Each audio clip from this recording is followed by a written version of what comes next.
Jamais depuis sa très jeune existence, la pelouse du stade de Saint-Canan n'avait connu une telle affluence pour un entraînement. Il est vrai que la formation qui foulait le gazon avait de quoi drainer la grande foule des supporters d'une équipe. Jamais Saint-Canan n'avait connu également un tel envahissement, avec notamment une armada de photographes, journalistes et équipes de télévision qui parlaient toutes les langues.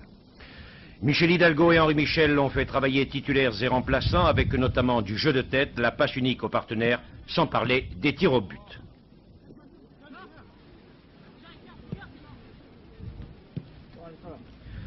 Joël Batz a été l'objet des soins particuliers de Gérard Banny et des Marc Bourrier, et la chaleur aidant, les tricots changeaient très vite de couleur, et cela au fil des minutes.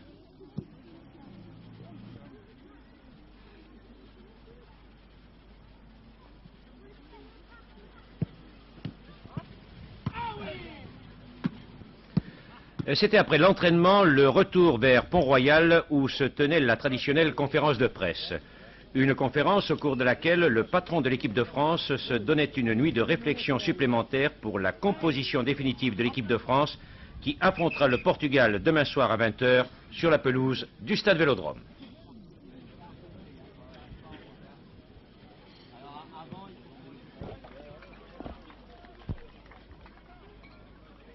Vous avez dit à l'instant, j'aurais l'esprit beaucoup plus calme si j'avais pu vous communiquer la composition de l'équipe. Oui, c'est vrai, ça m'aurait donné au moins un peu de tranquillité jusqu'à l'heure du match, alors que là, je vais essayer à chaque fois d'avoir une préoccupation pour savoir si un tel peut jouer, si un tel va jouer, et donc une fin de journée difficile et une nuit également difficile. Une demi-finale représente-t-elle pour vous quelque chose de plus important que les matchs auxquels l'équipe de France a participé jusqu'à présent et a triomphé? Bien, ça représente un petit peu ce qu'on avait rencontré en Espagne avant notre demi-finale contre les Allemands, c'est-à-dire quelque chose de grand, quelque chose de beau, et j'espère toujours que la France un jour pourra disputer une grande finale sur le plan international. C'est le but en 3 matchs, c'est quand même rare, c'est du rarissime, vous le savez aussi bien que moi.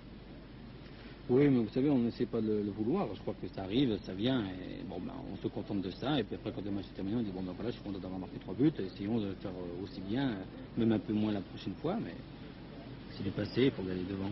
Vous m'avez dit l'autre fois, j'espère que j'en ai pas marqué trop. C'est que je vais regarder pour les demi-finales et la finale. Ben, choisir, c'est évident que j'aurais préféré en marquer moins pour être sûr d'en marquer le prochain match. Mais ça, vous savez, je crois que quand on est sur le terrain, on veut marquer. Contre n'importe qui, à n'importe quel moment, que ce soit l'entraînement ou un match. Le public dit Jean Tigana joue chez lui demain soir.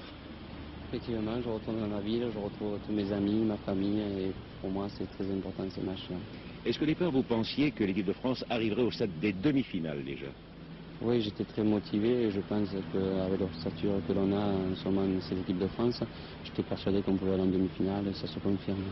Supposons que l'équipe de France arrive en finale. Quel sera votre adversaire que vous n'aimeriez pas rencontrer? Vous savez, une fois qu'on arrive en finale, c'est pas un problème, que ce soit le Danemark ou l'Espagne, ce sera pareil, il faudra tout prix gagner. Alors, en plus, je ne fais pas de complexe et ça ne me dérange pas.